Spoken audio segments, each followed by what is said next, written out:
I was 17 when I came out to my mom. I had left for college my freshman year and come home for Thanksgiving break. And at the Thanksgiving dinner table, I came out to my mom and my dad as bisexual.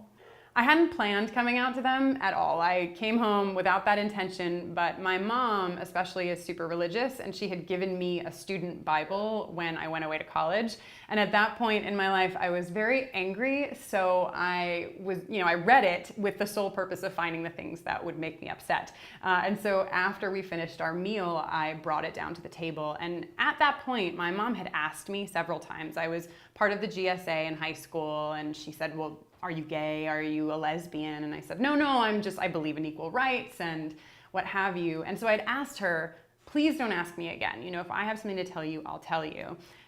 But I brought this Bible down to the table after we ate, and I said, I just want you to know that the translation is really messed up, and they sort of arranged things so that it basically says, like, God hates gay people. And that isn't what the Bible says. And, I went on and on.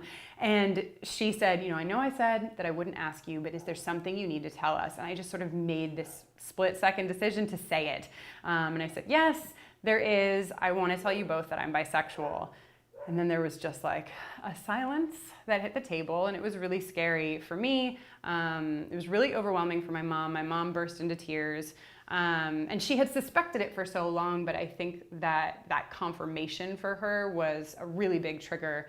Because of her religious background, it took us a long time to work through that and to have conversations about what this meant and on and on. It really was about 10 years before we got to a really good place with it, which I'm happy to say we are in a very good place with it now.